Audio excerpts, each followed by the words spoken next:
There has been a surprise development in the Highland Park mass shooting. This is Inverted World Live.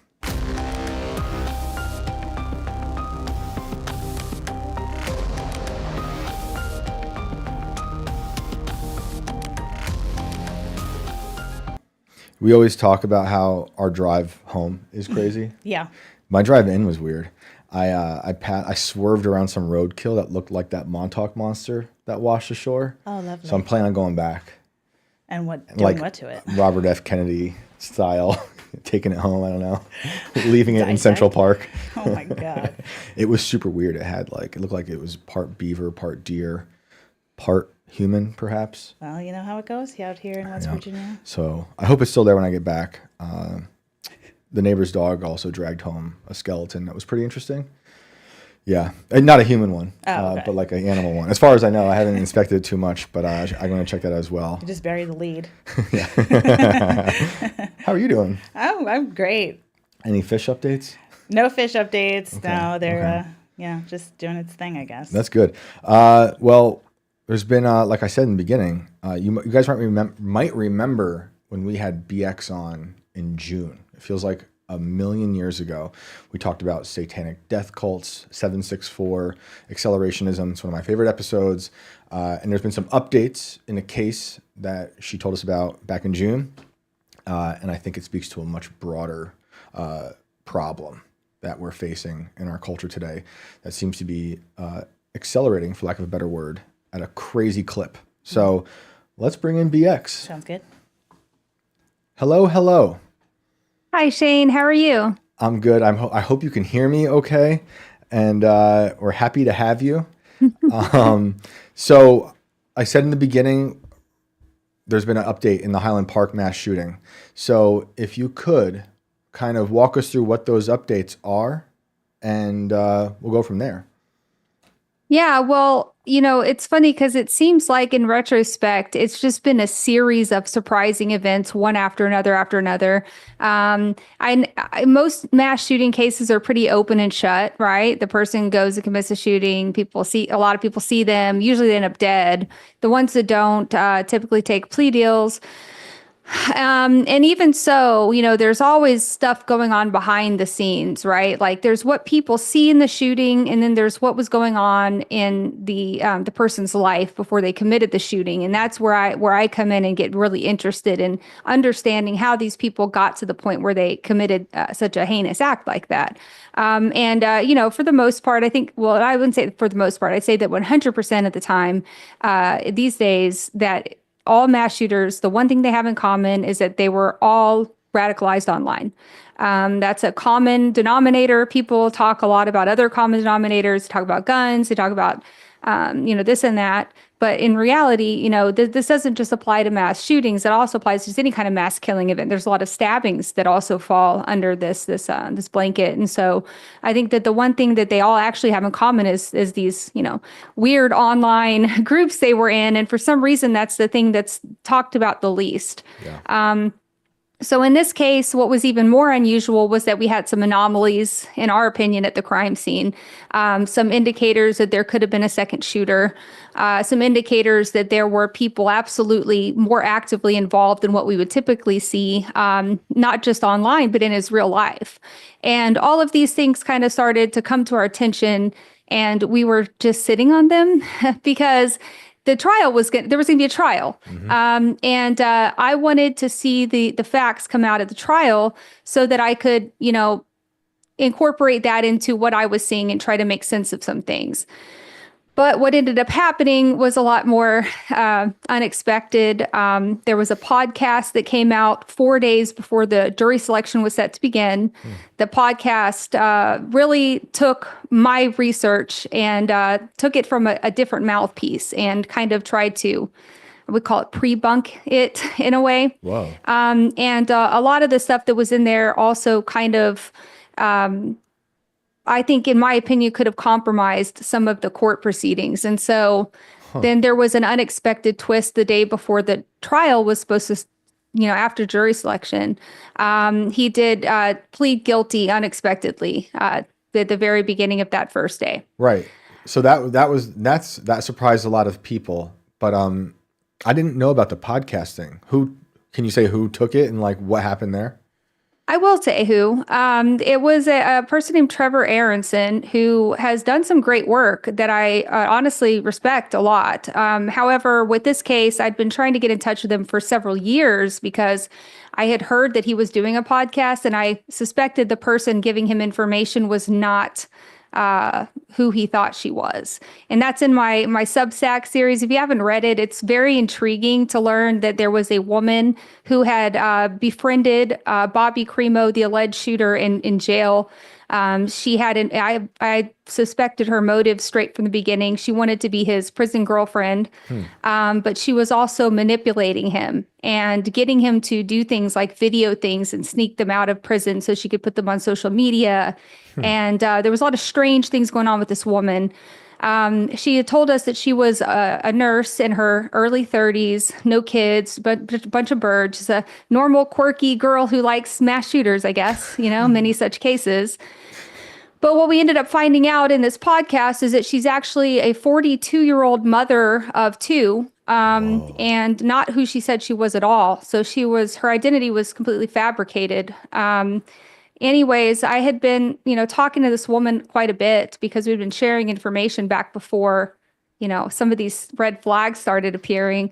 And she took a lot of that research and rebranded it as hers and then pitched it in such a way that it was easy for him to kind of debunk it as a conspiracy narrative. Whoa.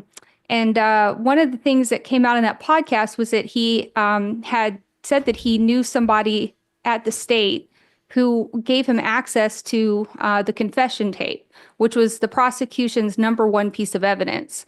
And it was under a very strict gag order. So the fact that a podcast 4 days before the trial was set to begin came out and it seemed to confirm that he violated a gag order was very unprofessional and alarming.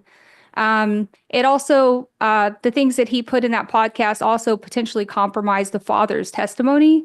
So the defense decided not to use him as a witness, so a lot of the things in that podcast did affect, or potentially affect the legal proceedings, which I thought was kind of unprofessional. Do you think this was was this on purpose? It's very possible. What we've seen from this state attorney, Eric Reinhart, who's the Lake County state attorney, has just been corruption. And honestly, that some of the antics that I've seen him pull during this whole fiasco have been egregious. The level of corruption and, using this, the tragedy to push gun control narratives, using it to imprison the father, in my opinion, unconstitutionally. And, all of the things that he did to contribute to the media circus intentionally, were really just like, I lost all faith in the justice system. Like I saw a side of the justice system that I wish didn't exist. Yeah. And now I've started to question everything, right? Yeah. Like to what extent are people just framed by district attorneys? Like it's very alarming to see this kind of situation play out firsthand. And of course, my information, and one of the reasons I didn't go public with a lot of this was because a lot of the information was coming from the alleged shooter and his family. And I was respecting their wishes to kind of remain confidential because I didn't want to disrupt any of the legal proceedings or anything like that. I wanted to see the trial play out. But once that podcast came out, I decided to just start dropping what I had because there was no point in not doing it anymore. Yeah. So that's what happened. The Justice Department, this whole system is pretty screwed up. I've been following a case for years about this guy. His name is Nicholas Tartaglione.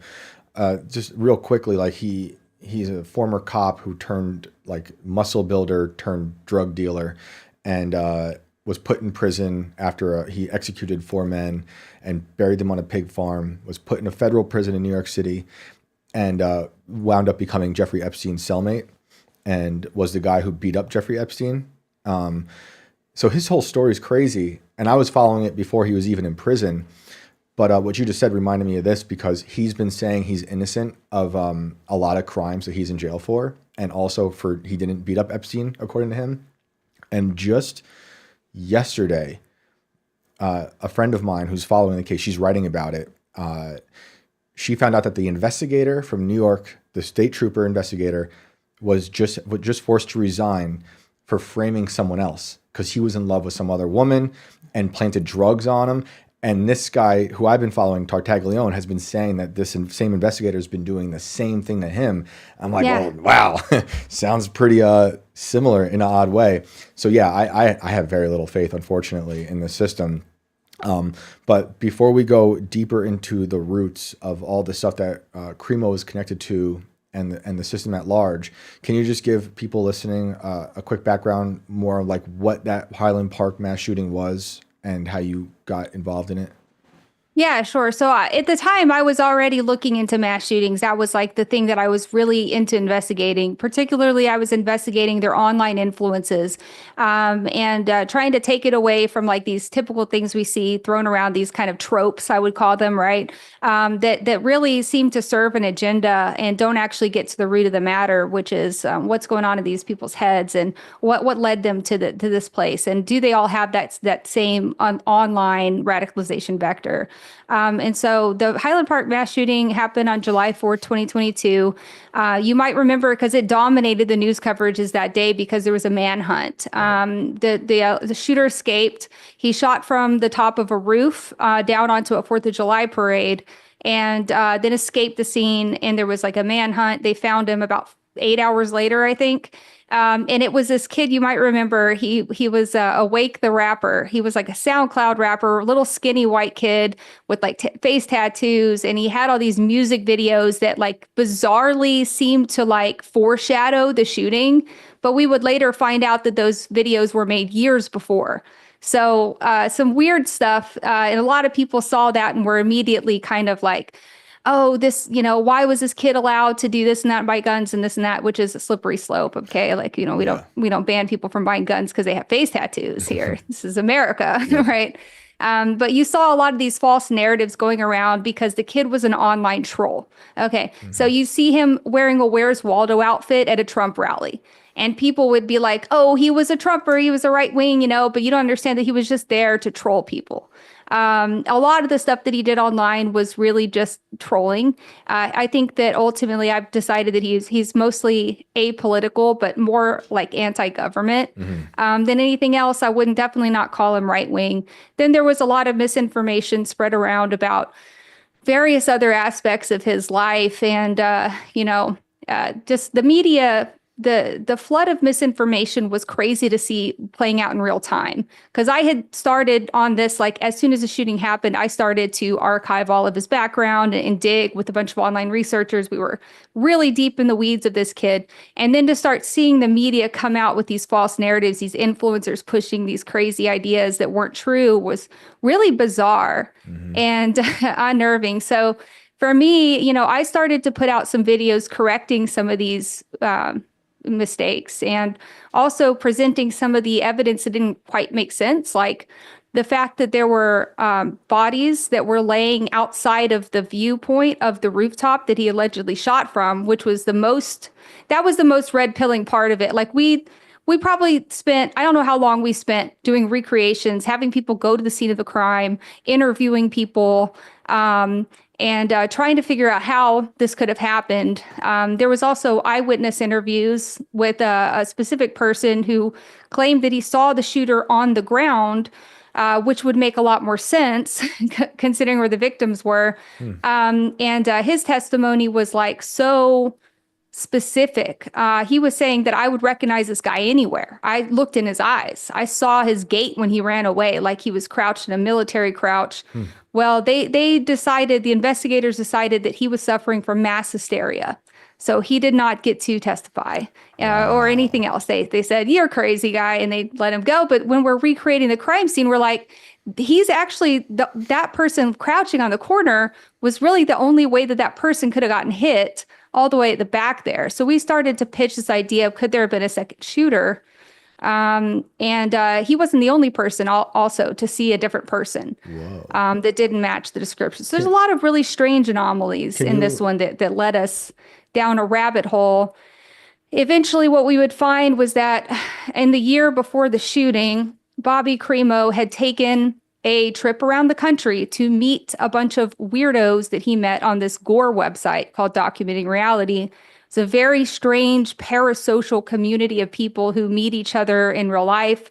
They're on a gore website, okay, like a live leak. So these aren't really normal, healthy people. But what's so strange about it was that the people who are really on that site, the active users, are people like us, not like 15-year-old edgy kids, but like bankers and mental health professionals. And we were identifying these people and finding their LinkedIns and be like, these people could be your neighbors. Whoa.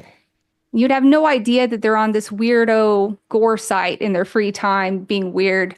So we found that Bobby had gone and lived with one of them in Florida. We found that he had traveled to Oregon to meet several other members, and there were pictures of him shooting guns with these people. And this was just a few months before the shooting. So a lot of really weird stuff that made us question what had actually happened. When you said earlier that you saw there's people saying there were bodies lined up, that was a big red pilling moment for you. Can you explain what that is? Well, so there weren't any videos or pictures of it on the news because it was, kind of the bodies were very, it was very graphic. There was one body in particular that was laying at the back of the square that was outside of the purview of the rooftop completely. And that person, after a lot of investigating and interviewing and watching eyewitness testimony, determined that that person had been shot and fell and died immediately. That person couldn't have been hit from the rooftop. We've sent people out there to take pictures of the vantage point and try to figure out how that person could have gotten hit by a bullet at the top of the roof that they claimed that the shooter was on. It didn't make a lot of sense. And so that's where the pictures that I got came from the family of the alleged shooter. They weren't public pictures for obvious reasons because they were very, very disturbing.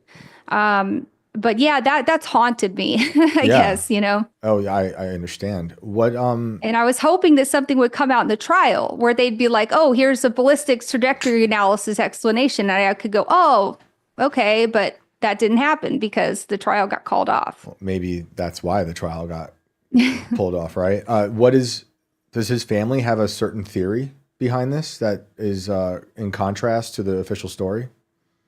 So it was back in I think December or so of 2022, maybe it was earlier, but a couple months into my investigation, I'd put out a couple of videos, right, that were like debunking certain narratives and digging a little bit deeper.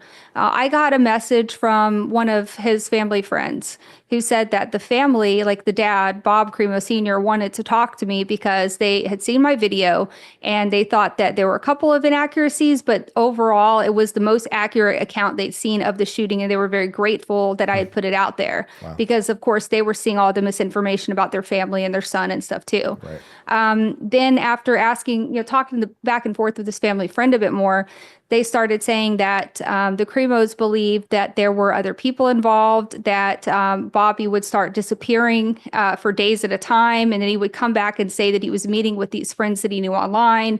His behavior changed, and a lot of things got strange around the area around then, and we think that there could be other people involved, and they asked me to help them continue to investigate. Wow. So what was the theory that you have? Like, if you think of a second shooter, what do you think is behind this? And I'm writing a book, right? So it's gonna there's a lot of information I could give you here, but ultimately I'd say, there were a lot of people on this gore website who were fascinated by watching people die. That's what they were obsessed with. Mm-hmm. That's what they did every single day. Mm-hmm. To the point where they would try to provoke people on the website to go commit attacks or to kill themselves in hopes that they could find body cam footage later and get to watch it for their own sick purposes. If that sounds really creepy and weird, yes, it's very creepy and weird, especially, like I said, when we identified some of these people's real life identities, we found that they were financial advisors for big banks and mental health professionals and people like there was one who was a high school threat assessor and who would talk to Bobby and assessed him for threats before the shooting. Very weird stuff going on. A couple of the people were local to him as well, including one person who claimed to be Bobby's romantic partner recently in a Facebook spurg out. So very strange stuff going on with this group of people. A lot of them were motivated strictly by the fact that they wanted to see a snuff film. Basically, would that be what that is? Essentially, right? Right. They're motivated by wanting to see an extreme video come out of the act, I think. And it is widely known now that that Bobby Cremo, the alleged shooter, did have a GoPro on him. And it's not known why the GoPro wasn't working at the time or whether it recorded anything, but it seemed like he at least intended to live stream it. Oh, wow. I didn't know that. Do you think it recorded and they just haven't released it? Is possible. I think I don't really think so, because I think that would have already come out as being like a big part of the prosecution's evidence, because Reinhardt's come out publicly and said that so this kind of goes back to what you were saying about the trial, right? They were going to have 48 injured victims testify. Wow. All 48 of them, none of them saw the shooter that day. None of them could provide anything material to the court case against him. And all of them were just going to testify about all the violence and gore and awful stuff they saw. And I was talking to my friend Ken Silva, who you probably know from Headline USA, and he told me that that's the exact same thing they did at Timothy McVeigh's trial for the Oklahoma City bombings, that they just had victim after victim after victim come in and describe the gore and horror to the jury, because the overall evidence was kind of weak. And so they just wanted to, to kind of make the juries tired of hearing all of this stuff and just really emotionally destabilize them. And he said that's a tactic they use when the evidence is weak. Wow. So Reinhardt's also said that the evidence they have placing him there was simply there's a security camera that captured him in the alleyway. And the gun, obviously, that he left behind. But as far as did he pull the trigger, I haven't seen that evidence. I thought maybe it would come out in court. But I think that if there had been like a GoPro or something, we'd already know that existed. Yeah. He's interesting, looking at him. He looks like someone who might have been into drugs, but I believe I saw you say that he wasn't on drugs, right? Or he claimed to not be on drugs. Well, I think that he was a stoner. I think he smoked weed. But like, as far as like doing hard drugs or anything, no. And as far as like, he wasn't on SSRIs, he would never touch that stuff. His family was kind of more new age, kind of, Right. So he wasn't on any kind of psychiatric medications. I think he smoked, he was just a stoner. So what do you think? Do you think someone's in his ear saying you're guilty? You got to plead guilty to make this easier? Like what? Yeah. His defense attorneys. Can I say that now? Yeah. I guess so. I don't know. It's over, right? Yeah. I mean, I was getting, I talked to his dad, almost daily for the last 2 weeks. Wow. Okay. Like over the last 2 years, I've talked to this man for hours and hours and hours. Wow. He's kind of just a lovable old boomer, right? He's very confused about how this happened to his kid, and he's been obsessed with trying to figure out what happened. Yeah. It's not like what people tend to think of, like, oh, his parents weren't there for him. No, like he told me that the night before the shooting, everything was normal. They were watching TV together. Bobby said, "Good night, I love you," and that was the last thing he said to him. Wow. Before the shooting. So. And that's what his dad was actually set to testify about, his mental state the night before the shooting. But obviously, because of that podcast, that got possibly thrown out. Are his parents together? Are they what? Are they together? His parents? They're married, but I think they're separated now. But they did grow up together. Okay. Yeah. Because I saw footage of the mother. I think she kind of freaked out in the courtroom, right, when he pled guilty. Do you know anything about that? It's kind of sad. Yeah. So about a year ago or so, we started to see an account on Twitter that was like spurging out conspiracy, like ridiculous stuff, like saying that like it was like a picture of it was a picture of the SWAT team outside their house. And she'd circled one of them and said, that's actually Bobby in the SWAT team outfit. Whoa. And that it was a look-alike on the roof. And the Mexican cartels are involved. But in reality, we were able to trace back all of these conspiracies to just crazy stuff that she'd pieced together, because she essentially had a mental breakdown. She was unable to cope with everything that had happened. And I think that she was very desperate for some kind of explanation. So it's unfortunate. I don't really want to I mean, I feel really bad for her because she's clearly not mentally well right now. I think that that's understandable given the circumstances. Of course. So a lot of people have picked on her on the internet, and I feel kind of bad about that because she's. Oh, geez. I just saw a woman who's hurt. You know, I saw after she left the courtroom when her son just pled guilty, she gave a statement and it didn't make sense. And it was talking about adjudication and a federal case.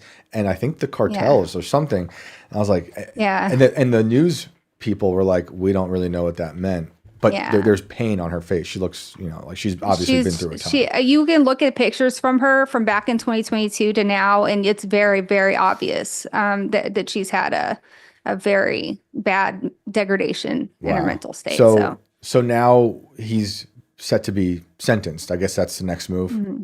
And he has 30 days from the plea to reverse his plea. Okay. I don't know if you heard that he signed the plea agreement, Donald Trump. No. And it got all the way through the district clerk filed it without noticing. No. And so these legal experts had to come on and say, well, it doesn't invalidate it because he pled in front of the judge, right, on transcript, but that could throw a wrench into things because he didn't technically sign the plea agreement. So we don't know if he's a professional troll, this kid. Right. We don't know if he's still trolling or if like he has something planned or if he just doesn't care anymore. Wow. Right. It sounds like he's still trolling. Honestly. Yeah, to me, I wonder if he just doesn't care and he'd get given up, kind of moralistically given up. He's young. He's really young, right? He's 20. He was 21. He was a month away from being 22. Wow, that's insane. At the shooting. Okay, yeah. So and it's been 2 years. Mm-hmm. Wow. So you're still gonna be following it, and like you said, you're writing a book on it. So that's awesome. You're the person who should be writing the book on it. Don't let any other crazy people steal your stuff. Well, I tried. I tried to get in touch with Aronson about it, and what he put out was so clearly like you got a couple of episodes in, and I'm like still kind of suspicious. Where's he going? Mm-hmm. And it was like on episode 3 where he goes, "This is why conspiracy theories in America are out of control." Then he played like some clips of Trump saying this, Tucker Carlson saying that, and the rest of the whole thing was just like this is proof that conspiracy theories are bad. And I was like, this is disappointing coming from a person who's built his career around conspiracy theories about the FBI. Interesting. That's what he's done his whole career. And so this was very strange. It was an Audible original. Bobby's dad said that he had flown all over the country for 2 years, preparing for this podcast release, and somebody was paying him, Audible, I guess, but I don't know who pays Audible, but there was definitely a lot of funding behind the podcast. Wow. Well, maybe it was USAID. In fact, he does actually associated with a group called New America that is associated with USAID. It's a think tank for extremism. Not surprised. Many such cases. Yeah, many such cases indeed. I won't go off on that rabbit hole, but yes, many such cases. I tweeted about it online. I said, people are always asking who's a Fed. You should be asking, or like, who's a FBI agent or something. Mm-hmm. You should be asking who's working for an NGO think tank that's funded by a shady dark money organization. That's what you should be asking yourself. Yes. There's way more of those people than there are undercover FBI agents online. That's why I always say, it's Fed internet theory, but the nuanced version of it is who's being paid by whom to push certain things. And you should question everybody because it's like, why are they pushing this narrative over that narrative all of a sudden? People seem to be botted into oblivion. So absolutely. Let's then transition into the 764 stuff. And before we do, was Bobby related to that at all? Was there any connection between the 764 online stuff and not to 764 stuff? Okay, no. He had another There was one. Some rumors that he was connected to Order of Nine Angles. The shooting was right. Okay. But I'm not gonna spoil the end of my book. Cool. No, I don't want to do that on the show. So let's talk about 764 because you just recently posted. Speaking of our favorite people in the FBI, they actually recently tweeted out something about 764. And for those who've listened to our last episode with Becca, this is like what she does, and she knows all about this stuff. So what are these new? Why are they now so engaged in 764? So the first FBI PSA came out in September of 2023. Okay. That's when we started to say, oh, we've seen this group around. Now we have a name. We didn't really know much about the group until the FBI released that. Since then, over the past, obviously, year and a half, 2 years, I've been increasingly drawn into this, to the point that I basically became the sole public figure talking about it on the internet. And it was bizarre to me at first that nobody else was covering this except for, a couple of like Wired articles or whatever, Yeah. Unicorn Riot, which like, What is that? okay, it's like this. There's a lot of like really far leftist groups that cover like, but they always frame everything as far right extremism. It's really annoying. Yeah.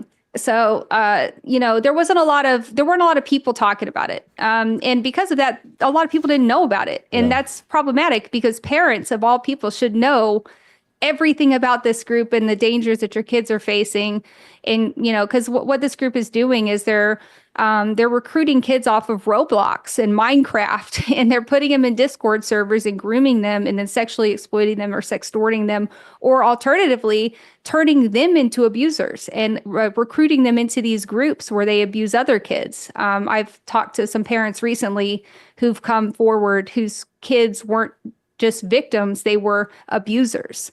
And they had to learn by the FBI coming to their house that their kids were involved in this stuff, which is terrifying, right? Wow. It's a hard pill for a lot of parents to swallow that could actually happen. But in the same vein, these same groups are pumping out mass shootings and mass stabbings, and that kind of stuff. And so I got involved, and eventually the news articles started to pick up, and then they started to contact me. But for some reason, the US media has barely touched this.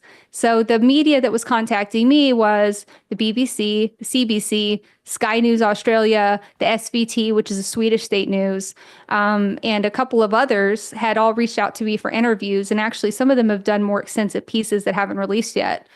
That feature me, which is really cool. That's great. And one thing I noticed about all that coverage that they're getting overseas is that they don't shy away from calling it Satanism. They call it what it is, right? Satanic pedophile network of online extortionists. Whereas in the US, they won't dare say that. They wouldn't dare. What's that say to you? What does that say to you? Well, I mentioned it to my BBC contact, Tony Smith from the BBC, who put out a really nice piece featuring me shooting guns and stuff recently. We talked about 764. And the BBC's been very engaged in following all of this because there's been a couple of terror attacks that were connected to the group in the UK. And I told Tony, I'm like, it's so refreshing that you guys call it satanic, call it Satanist. He's like, yeah. Obviously, he's like, the US doesn't do that. I'm like, no. He's like, that's strange. I'm like, yes, it is. It is strange, Tony. It's super weird. They'll make SNL skits with Lady Gaga doing blood rituals with devils. So strange. But, so weird. They I refuse, saw that earlier. Yeah, it's very strange, but they won't talk about. Yeah, I think the only person recently I've seen talk about, and correct me if I'm wrong, 764 was Andy No, but that was like extremely recently. I don't know if you saw it. Did Andy talk about 764? No, the Zizians. That's what it was. You're right. Yeah. That's right. Well, so I had a lot of people tagging me in that That's to the what it point was. that I started to talk to Andy behind the scenes. And Cool. there was kind of a fringe connection between the Zizians and 09A, but it was tenuous. Okay. Okay. But yeah, he's definitely getting close to the same communities in that kind of work. I guess yeah. he's not even in America, I guess. So he doesn't really count because that's still someone abroad. But back to 764, can you just give us like a overview of what is it? And so you said they're talking to kids online like Roblox, but do they have like a goal in mind? Yes. So 764 is a harmful online network that specializes in grooming and extorting kids, especially young adults, for sexually explicit, videos and images. So the way this might look is that they might initially engage them and groom them and get them to send them some nude photos or something. And then they use that to extort them into producing more content, which gets more and more extreme over time. That content could be self-harm, where they ask the victim to take a blade and carve their abuser's name into their body, satanic symbols into their body, kill house pets. on video, torture animals, all the way up to having these people commit suicide on camera, which has happened. There have been cases of young adults and kids committing suicide for this group on camera. And interesting, like it's kind of weird, but they do it. I would say there's layers to it, right? At the superficial layer, they're doing it for their own notoriety within the group. To see, it's a contest to see what kind of horrible stuff they can get people to do. But at a higher level, in the kind of the puppet masters pulling the strings here are people who I have termed satanic accelerationists. We've talked about accelerationism a bit, I think, before, which is basically this doctrine or set of tactics that people used in an attempt to accelerate the collapse of society. So you see this a lot in like certain white supremacy communities or like the Atomwaffen division where they want to attack infrastructure, derail trains, shoot power stations and that kind of thing in hopes that they can cause like destabilize society. You see them trying to get people to go commit mass shootings in order to destabilize society or get people to fight over guns, etc.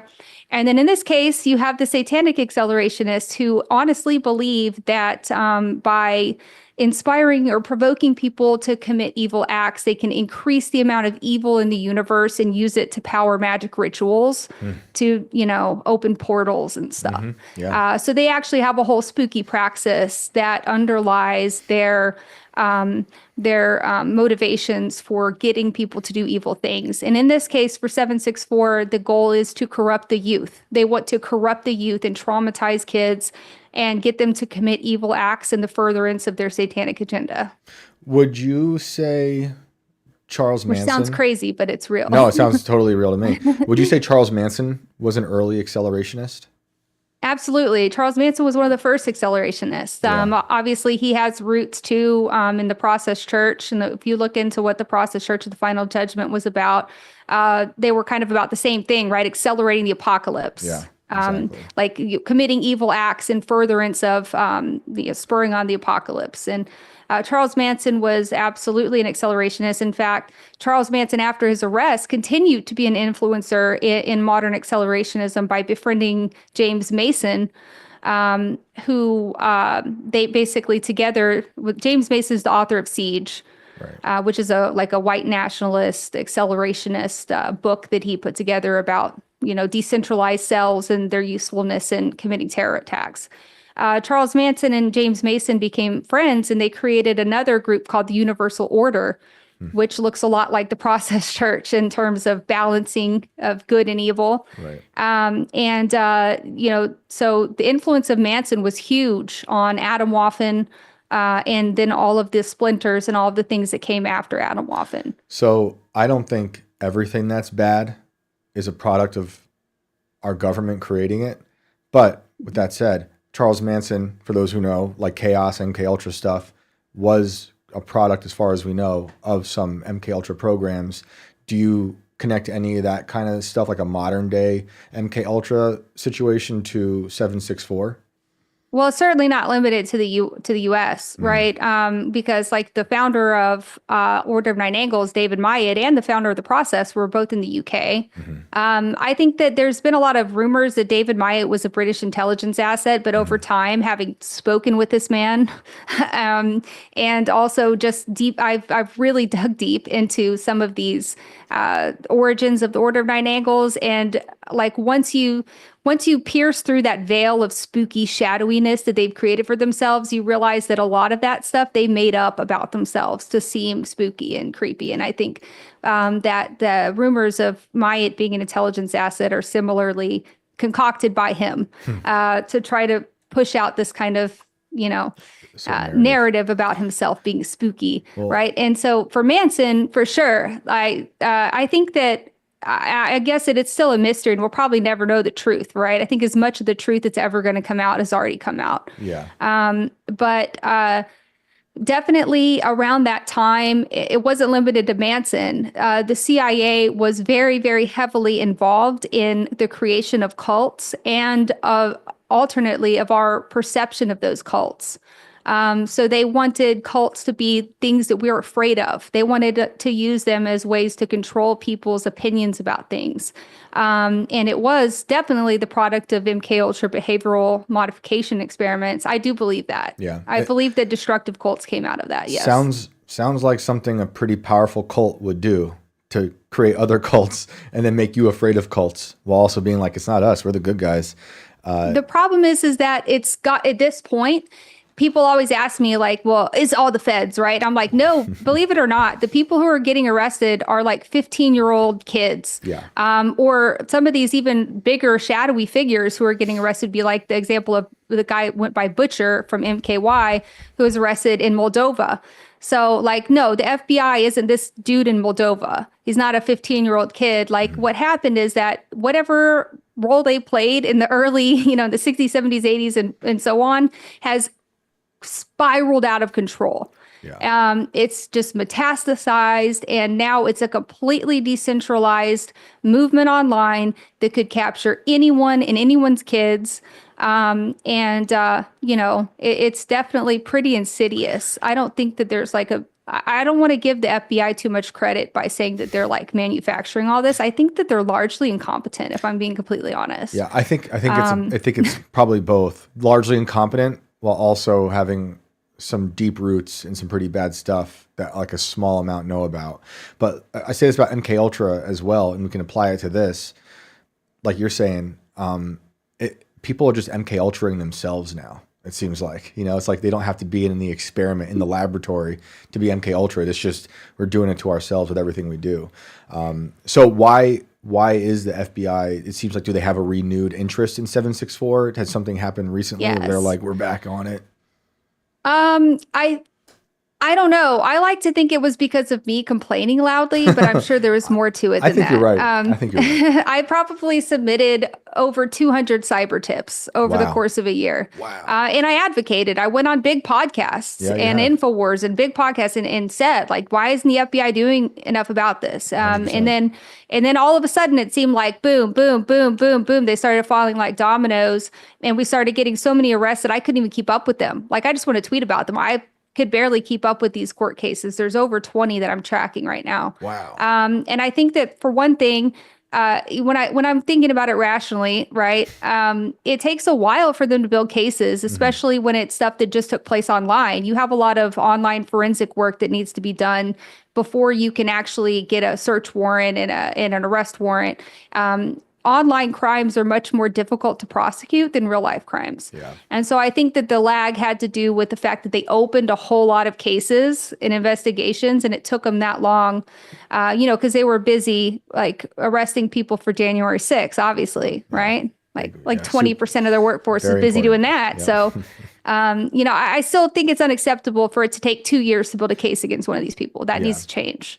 Yeah. But I think that's also why we're seeing an uptick in the attention right now. Yeah. Well, it's good. I mean, I think I point a lot of people to our last episode, especially parents, because of the way these cults infiltrate children's minds through what a lot of parents just see as innocuous, innocent, things like Roblox, I'm like, no, you got to really like be on top of what your kids are doing online. Yeah. Because it's really dark. I have people who message me and they're like, I saw your work and I told all of my friends to not let their kids on Roblox anymore. And I'm like, that's awesome. I could have saved a kid. Honestly, it's that simple. It's just getting the message to the parents. And, the FBI putting out PSAs is good, but there needs to be honestly, like a public awareness campaign would be something that I would totally support. Yeah. Something like a formal address to every parent in the country to let them know that you need to helicopter your kids' online presence because of XYZ, or like, how the people come into your kid's school and they talk to your kids about like good touch and bad touch and stuff like that when you're younger. In the same vein, we should be teaching our kids about online safety and how to protect themselves online. And at age appropriate levels, we should be teaching them this is what grooming looks like. This is a real life story of a victim. Here's her story. Like, watch a video. Talking about what these people do, because they ruin these kids' lives forever. These kids will never be the same. And a lot of them, like what you were saying, maybe not a lot of them, but some of them grow up to then just become the thing that hurt them. which is like this cyclical Yes. evil. It's so horrible. A lot of these people who are getting arrested, like Cameron Finnegan, who went by the username Acid, he's the one that had been threatening me, and I had an open case against him as well because of the threats. But he was in the UK, so when the judge sentenced him, they were taking into account like his abusive upbringing and all of the things that had happened in his life and his developmental issues, which is sad and all, but still, bro, you're a grown ass adult who's a pedophile and abused a bunch of kids. So it's hard for me to feel sorry. It's like a dog that you take out behind the farm. You know what I mean? Yeah, no, it's terrible. I mean, but I have also no the sympathy for judge that. read my name out in the British High Court, which was shocking. You're I just had people making the rounds. messaging me all over the place, and I was just like in shock. I was like, I can't believe that they actually read that out during the sentencing, but they did. Well, you've definitely been making an impact, and for anyone who doesn't follow you on Twitter, they might not know that you are constantly attacked by psychopaths trying to get at you online, and the messages you get are pretty wild. So let's then take it to Butler, Pennsylvania, because I'm just curious, because last time we had you on the show, it was June. Butler was July, right? So did you see any, like, what were you thinking the second you heard about who that would-be assassin was and like their online presence, whatever there was? Did you have any The first thing I thoughts? said was, all I need is his Telegram handle. I just need his Telegram handle. And I can use that to find out all the places he's in. I'm sure that he had one. And I think that it's come out since that he did. Had some encrypted apps. Overseas encrypted app, by the way, that's Telegram. It's an encrypted app that's housed overseas. And it's very hard. It was historically very hard to get information from Telegram, which they've started complying now a little bit suspiciously since their owner was arrested in France. right. I don't agree with backdoors and stuff like that, but I do agree that they should be more forthcoming with child abuse situations and in cases that involve like imminent terrorist planning. Right. Because stuff does happen on Telegram very frequently. Right. So that's the first thing I thought about him, was that he's got to be on Telegram somewhere and that there has to be somebody in his ear. I mean, look at this kid. It's had the same thought that I had with Bobby Cremo. Who's talking to him online? Right. That's the first thing that came through my mind. Yeah, they looked not similar, but just sickly. And They all look the little. same, don't they? They do look the same. Like I would have assumed lots of drugs for Cremo, although you say it's not that case, just weed. But they both looked sickly, like weak little men. Yeah, they're vulnerable. A lot of them are kind of borderline autistic, antisocial, or have other kind of mental peculiarities that lend themselves well to online radicalization. And these people who are trying to find people just like that, they're targeting people with those characteristics because they know that they're easier to control. And so that's one of the basic tenets of online radicalization and grooming to commit violence. So yeah, obviously I was, and then I bizarrely stumbled upon in the same week or two, right? I stumbled upon, we were watching this group of Niners or Order of Nine Angles guys. We'd kind of infiltrated their chats at this point, and we were just trying to figure out, they were trying to infiltrate like the 2A Liberty militia spaces online. So we were following them around and warning people about them, and they took credit for that assassination attempt. Really? Which was strange, but I don't honestly think that they did it. But yeah, Right. I still wonder to this day. I'm like, what if they weren't lying? What if they actually did? Right. I mean, Because they want to tear the system apart. They don't Right. like Trump because these particular Order of Nine Angles people are pro-Ukrainian extremists as well. And they don't like Trump because they were afraid that he would take away funding from Ukraine. And that was their motive. And they had discussed assassinating Trump several times before the assassination attempt. Just 2 weeks prior, they were talking about taking him out in their group chat. I still don't know what happened about that. I filled out a cyber tip, but Are you saying they took credit for Butler or the Florida one? Okay. Because in Florida, it was like a pro-Ukraine crazy person. they took credit for him too. Of course. They're It's like kind of serial LARPers, killers. though. Yeah. They will just say extravagant things to get people in their groups to think that they're spooky. Yeah. But they're not. But there's always that. So for me, I'm like, there's no way. No, but what if? I think anything's possible.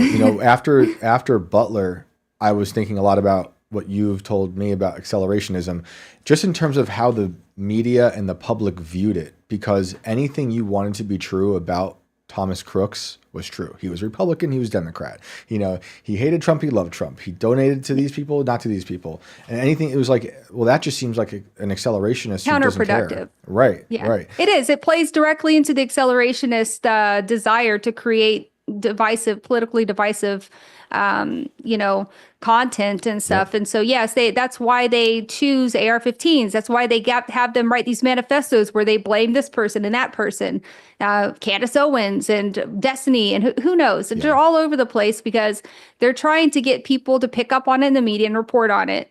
And that's exactly what we do every single time. We haven't learned that there's more to it, and that these people aren't well, they're not healthy. There have been some example of shooters who were a little bit more politically driven, and it did seem a little bit more like a genuinely held belief. But I feel like that's an outlier these days. Yeah. In your mind, is accelerationism closely related to anarchy, like an old school anarchist? It's like, in a way, I guess. But the thing is that most accelerationists have an end state that is not anarchy. It's like fascism. Okay. Like they want like a fascist regime to take over. Right. Like they're National Socialists, Nazis, or they're eco-fascists, or they're Satanists who think that the false prophet is actually Trump and that he's setting the stage for the coming of the Antichrist, who's going to like invoke 1,000 years of apocalypse on humanity. Or whatever. Okay, so yeah, accelerationism is kind of like, I would say, maybe correct me if I'm wrong, accelerationism kind of hijacks anarchy, but to drive anarchy towards this goal of fascism after they do whatever they have to do to tear down. It's more of a revolution. Right. It's not less anarchy and more of a revolutionary tactic. Right. That's right. They see themselves as revolutionaries, right. But they want to tear the system down in order to build something better, not in order to not have a system. And we should note that there are people out there who consider themselves good accelerationists, not just like the bad ones that we know are bad, but there's people out there who are like, what do they call them? Effective accelerationists. Yeah. So now that's something a little bit different that we're not really talking about here. So the accelerationism that came from James Mason and his meanderings with Charles Manson, right? That kind of acceleration is more specifically called militant accelerationism. So it's a violent ideology that wants to collapse the system using infrastructure attack, terror attacks. That's what it is. Whereas effective accelerationism is something that's a little bit more philosophical, Yeah, I don't like either. That's not what we're talking about. Every time that I do one of these, if I don't clarify that, I get a bunch of people in my DMs who are angry at me. Yeah, well, last time I don't think we talked about it, and I got messages from people being like, which one is it? And I personally don't agree with either. I don't either, but also I don't see the effective accelerations out there plotting mass shootings and attacking power substations. Very different. They have a much more different. I think you put it right with philosophical way of looking at how to bring about another change in society that I also don't agree with. But before I let you go, what do you? Okay, we're talking about transparency, and you mentioned two shooters in the very beginning that made me think of JFK. What do you think? Are we getting JFK papers? Do you believe these papers, these files, Epstein stuff coming from the government? What's your take? I feel like I could have told everybody, and I did tell everybody years ago, that we would never see those Epstein files. And if we did, that it would be some kind of limited hangout that you couldn't trust. So I wasn't as shocked as everyone else when they handed Walmart binders to a bunch of like big influencers and took a photo op. That to me was like, of course they did. So no, I don't think we'll ever see that. Yeah. I don't think that if you did, because this is what I love about you, Shane, is that you're on that same level of like, this is like the post-truth world, right? So if they did release it, would you even believe it? How do we know it's not fabricated, right? Why would we believe the papers that why would we believe all these other administrations had their hands on? Everyone's talking, we don't trust the deep state. These guys just got in. Why would we believe that they're getting the right stuff? It doesn't make any sense to me. The whole thing seemed like a PR stunt. I'm just not a fan of the government in general. So I think that's a fair assessment. Welcome to Inverted World Live. Yeah. Awesome. So, all right. Can you please tell everyone where they can find you, all your stuff, including your art, which is awesome? Thank you. Yeah. So I'm BX_on_X. I do most of my content there. Lately, I've also been writing a book, which I've also been putting on my Substack, which is a great way to support me. My Substack, I've been releasing all of these exclusive articles in a more long form. So if you're a reader, and you should be, definitely check out my Substack. I've been putting out exclusive research on this kind of thing that nobody else has put out. So Substack is BX Writes, like rights, BX Writes. And I guess if you like my art and want to support me by buying art, you can also do that on my my social link. I guess it's in your description. It's a nice break from all the satanic death cults. It is. It's like you have to create something nice and beautiful in order to continue to put yourself in these situations where you're researching these like evil, destructive forces, right? Yeah, totally agreed. Balance. That's right. That's right. Well, I'm grateful for all the stuff you do. It's very impressive. I hope everyone follows you if you're not already and checks out all your work. And we'll have you back at some point. All right. Yes, anytime. I'd love to come back. I've got a million topics we could talk about. Yeah, definitely. We'll do it soon. I appreciate you. Thank you for coming on. All right. Bye. Bye, Shane. Incredible. That stuff it's unbelievable. I think As parents, I know. I'm sitting this here is like the crying world. inside. This is the world our kids are inheriting. You know? I think it's a brilliant idea to have a program or some sort of nonprofit that comes into schools and talks about grooming. It's just going to be it's going to be tough because I agree Because of the content and like. but I also think that should be a parent thing, you know, but I also understand the need to do it. It's like who you trust to come in and talk to your kids about this. I mean, Even if it's like the cop you actually Yes. like, that you think you can trust. but like she said, we used to have people come in and talk to about the birds and the bees and what it's like to be a girl and Right. a boy and like, you know, yeah, I mean, your parents should talk to your kids about that stuff. But then going back to the shooter stuff, like here's a person who had good parents, possibly, right? I mean, I don't know, or at least maybe involved parents. We'll say, that he thought had that- parents. I'm not sure. He had I'm not sure. parents, sure. Becca would know more than that than us for sure. But you that's know, the thing. I mean, maybe parents think they're involved, but they're really not that much involved. And see, my problem lately, since having kids, 8 Mm-hmm. years into it now, is like, you notice how much parents outsource their education and morals to other places, right? Mm-hmm. To the schools. And I think that's a good idea, right? We Mm-hmm. got to spread this awareness. This is imperative. It's just, how do you do it properly? How do you do it? It's like, you know, these schools doing critical race theory are teaching about how to not be racist, but in my mind, it's just teaching how to be racist. well, true. I see what you're saying. So how do you it's just such a fine line that what age do you pick? Definitely awareness needs to happen.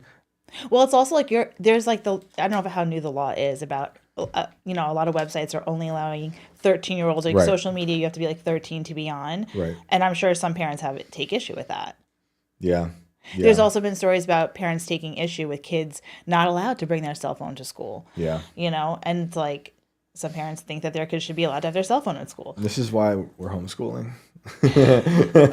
This is a quick fix, you know, and having a tight-knit community, and then just it's on us. Yeah. But not everyone can do that. No. And not like we're hardly able to do it ourselves. It's We're hard. like, it's that important to us that we're struggling through it because, you know, all the other stuff we got going on. Mm-hmm. It's too important, and you're never gonna get anything perfectly. But I just having been a teacher and having just barely survived being a student, I can't send my kids to some of these places. And then I just don't trust any institution to tell them how to do it. You know, I rely on church and family, and that's it. And that family's not even all that great, you know, because they're not here. Yeah. Right? So we're kind of on our own. But awareness has to happen. That's why I always tell everyone. I mean, even before BX, I didn't really know about 764. So Oh, yeah, no, me that's neither. like a whole new world. I had the concept, an abstract concept, that there were certainly satanic cults. Of course, happening, yes. And, you know, like we talk about Manson and stuff, but I didn't know, like, just how specific it is. And she does the best at it. And Yeah. it's totally insane. It'll be interesting to see what happens with the Cremo case when he gets sentenced and what's going on. Because I think he even rejected a plea deal months ago or even a year ago. And then the 764 stuff does seem to be ramping up. And for those, we like briefly mentioned that one weird cult that I said Andy No was writing Right. about. I thought he was writing about 764. whatever that cult is, I forget the name now again. I already forgot. But that is a crazy thing going on that not a lot of people are talking about. I'm sure if you guys are online, if you live on Twitter as much as I do, you've seen Andy No talk about it because it kind of broke a giant story, but it was like a trans death cult that has been out there harming, murdering people. It's a bizarre story. But we got some callers, huh? We do. Let's bring them in. What's good with that? Okay, let's bring in Thomas. Thomas, are you with us? Yep, I'm here. What's up, Thomas? How are you?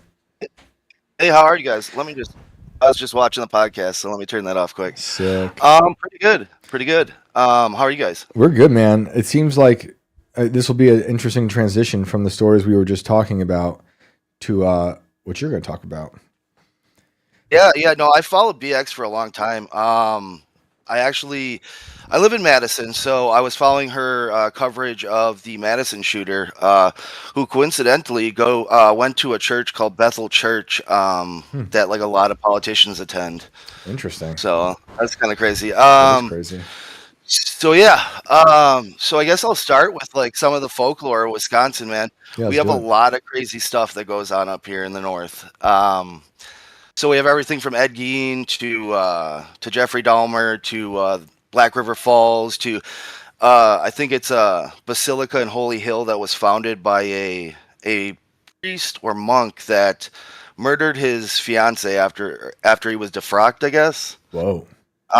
Yeah, it's pretty crazy up here. So, but the story that I'm going to kind of talk about today is the curse of Black River Falls. So it inspired a movie in 1999 called The Wisconsin Death Trip.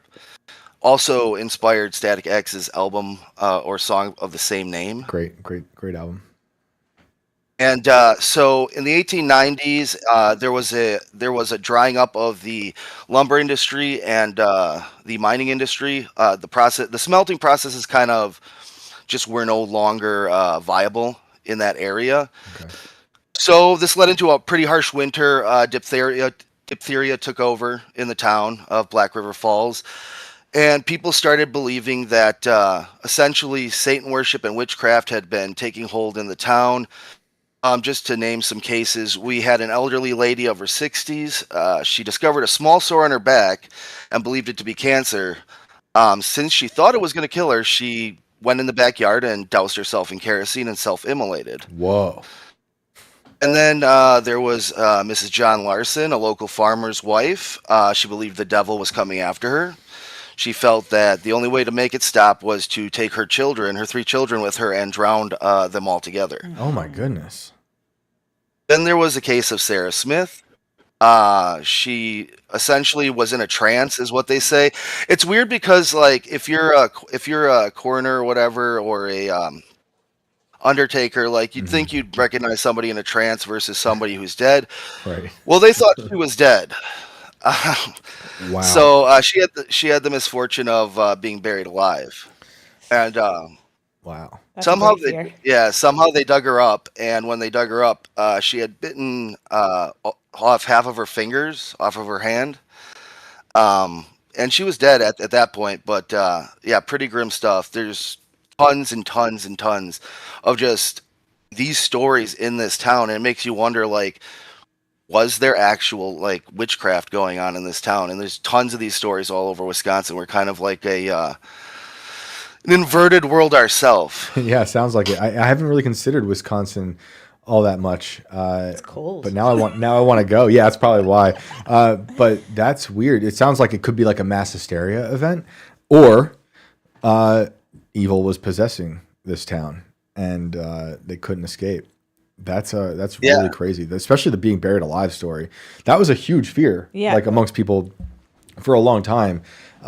Even in like where I grew up, there was people buried in like the late 19th century who had certain things put into their vaults in case they were buried alive. You know, that's like wild. The little bells or whatever that they would have, so you could pull it if you were buried alive, just in case. Yeah, just in case. I actually knew there's a mausoleum near where I grew up, and the guy had a doorbell installed inside his mausoleum should he wake up and find himself walking towards the door. There was a doorbell it would go right to the crypt keeper's house.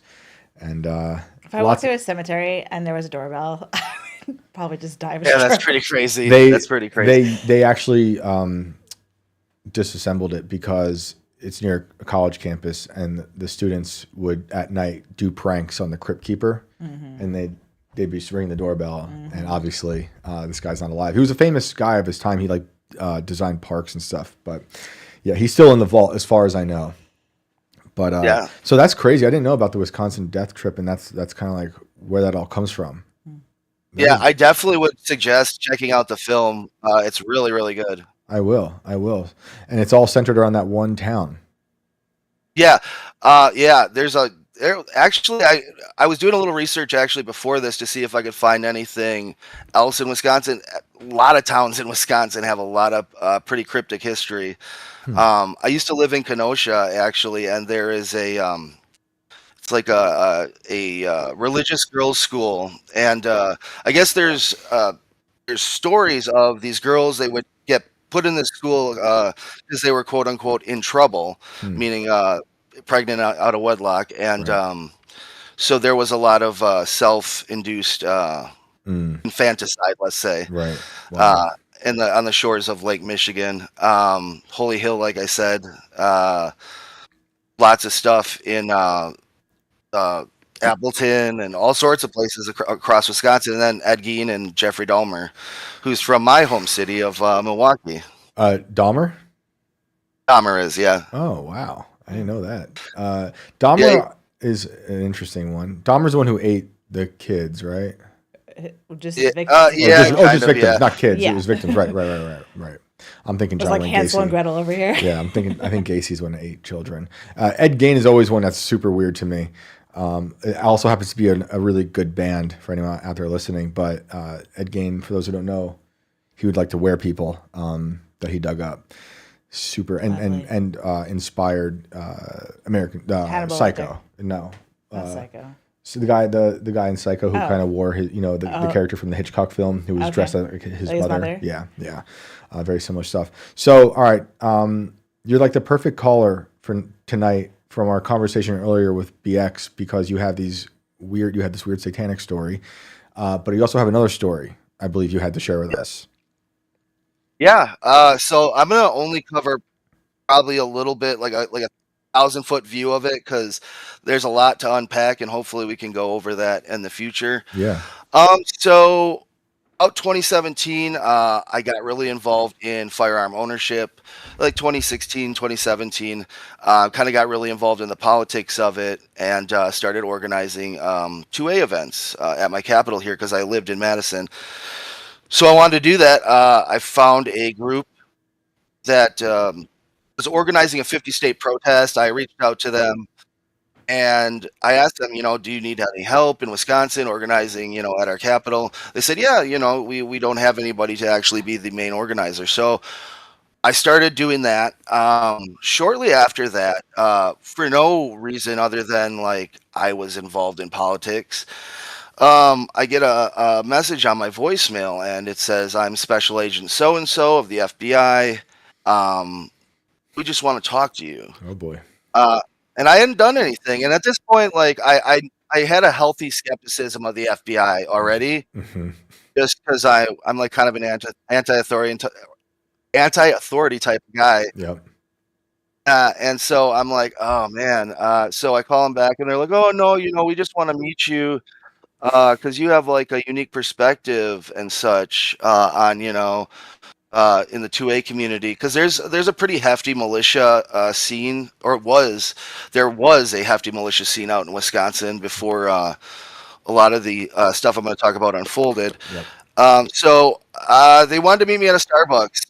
I was kind of freaked out, so I had two of my good friends there who arrived a little bit early. Smart. They were sitting there, before the FBI got there or whatever. I was just like, I just want to make sure I don't get black bagged or anything. I just don't want to disappear. Nobody knows where I am, because like this is really weird. I have done nothing. I've only organized a protest. You know what I mean? Like we've literally done nothing other than that.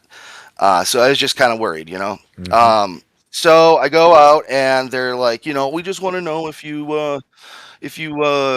know of anybody who's an extremist or somebody that might be dangerous or anything. And I'm like, I don't know any. I mean, I just started doing this, um, just I hang out with people who like the Second Amendment. Nobody really is, wants to do anything bad or do anything extreme. And so they keep kind of pressing me, and I just like, whatever, we're just supporters of the Second Amendment. I don't know what to tell you. And so it's like, okay, all right, have a nice day or whatever. Well, that's just like the beginning of a horror story, because after the meeting, my friends who are trolls uh, decided to put the pictures of the agents online, and Boy. yeah, so. They All got, right, so I go and I continually get calls from the FBI on and off, just like harassing me, asking me about stuff because I continue to organize. I organized an event in 2018 as well as ran for state assembly for the Libertarian Party. So I organized this event kind of around my candidacy as well as just supporting firearms rights in general. It was like 100 people. For some reason, Democracy Now! Brought out like 5, 6, 700 people to protest us. wow. That's Yeah, big. Wow. yeah, like for just this little group of people. Huh. Um, And and Democracy Now! Is in like the media organization? yeah, Democracy Now! Like kind of like they put out this thing, Nazis are gathering in Yeah. Wisconsin's capital, and Wow. I heard stories of that they bust people in. I can't prove that, Right. but there were tons of people. Oh, wow. That's crazy. And so about this time, I start getting harassed by Antifa and such. Um, continue to organize, continue to do political stuff. And shortly after, or shortly before the 2018 event, this guy named Steve Robeson, like, starts really, really taking a liking to me or wanting to like. He's like, I want to get involved with what you do, man. I really admire you. You're doing what you're doing what you need to do to support the Second Amendment, brother. Like, I want to help you do this. Well, turns out that this guy is a CHS Yep. for the FBI. How long did it take you to figure that one out? Too long. I wish I would have figured it out sooner, because this led into me becoming. So I didn't know this at the time. I had become the Wisconsin target of a FBI investigation that ended up getting linked to the Whitmer thing. Damn. The Fed napping. Robeson for is those one who of the don't main know. informants that the FBI had working for the Whitmer thing, but they ended up having to drop him because he was doing a ton of illegal stuff and was also a pedophile that they had covered. They covered up the fact that he was a pedophile because I had researched him on CCAP and like criminal background checks. He had nothing. I will swear to this on to anybody. I'd go to court and swear this. I checked him out. There was nothing. So they either blocked out his record or whatever. But shortly after the case drops, we find out, and they drop him as a CHS. We find out this guy was a pedophile. He had been the FBI knew this and had been putting him in the groups because we hung out with each other's families, and like we'd pray together. We'd have picnics together. I mean, it was a very family oriented atmosphere. Right. They knew this, and they inserted this guy into our midst, knowing that there were kids and pool parties going on. That's evil. And also, yeah, That's evil. So how did he reach out again? Was it online? So he had come to one of my first protests, the one that I reached out to I think the organization was the National Constitutional Coalition of Patriotic Americans, kind of a mouthful. So that was my first event, and he was kind of there silently, like he didn't say much, he didn't really do much. He just was kind of an imposing figure. He's a real big, heavy set guy, not very in shape, just huge, just a bulk of a man. But he attended with a guy that I really didn't like. Whose name was Mark Groom. And when I first organized my protest, this Mark Groom guy reaches out to me and he's like, I'm the commander of the Wisconsin militias, and how dare you organize without my permission? And I'm like, I don't know who you are, dude, but like, I'm not asking permission for anything. Like, that's Right. kind of the point of the protest. Exactly. Like, I don't know who you are. Like, stop. Right. And then he ends up like coming to the protest with Roby, or we called him Roby. His name is Robeson, but we called him Roby. And he gives me a card, and he's like, I'm real sorry. I kind of came at you the wrong way. And I was like, yeah, you did. Well, during this event, this Mark Groom guy, who I believe is also an FBI informant, we found out. I've worked with Radix a lot on this. Like we all kind of communicate. So I think Christina. Oh yeah. So She's been on the show. Big fan. Yeah. So she's kind of helped us piece this together as well and piece the information together. Well, this Mark Groom guy comes to my event. I have a bunch of people scheduled. This is the first time I've organized anything. One of the speakers is late, so I'm kind of panicking, and I'm like, shit, this is like dead air. Like, that's not good. Like, you don't want to lose people. Right. So since Phil Anderson, who was like the Libertarian Party like candidate, was late, I thought it was a good idea. Not a good idea, but I thought it was a good idea to have an open mic. So this Mark Groom guy gets up there and he's like, we need to arrest and jail the tyrants and hang them from trees and but this, that, and the other thing, anything like Fed posting in real life. Yeah. Like just sabotaging and I'm just you. like, yeah, and I'm just smacking my head and I'm like, what the hell, dude? Mm-hmm. And so like after that, I kind of like stay away from Roby and them. Right. So Roby like does things to like gain my trust because I'm like, dude, like you're with that dude that like says crazy shit and like came at me wrong. I don't want anything to do with you. And he's like, I just really want to work with you, man. So he's like, I won't, I'll leave his group because he was in some militia with the dude. And he's like, I'll leave his group, this, that, and the other thing. I mean, that guy went above and beyond, like to try to prove to me that, he's not dealing with this dude, which was my main concern. Right. I was like, I don't care what he is. I just know that he's not somebody I want to be around. So this Mark Groom guy has to go. And like, I don't know, man. Like, I'm still pretty naive. I'm just getting into things. So, like, I'm thinking if this guy is, like, going through all these hassles to, like, work with me, I'm like, I don't want to be, like, a dick either. Mm-hmm. Right.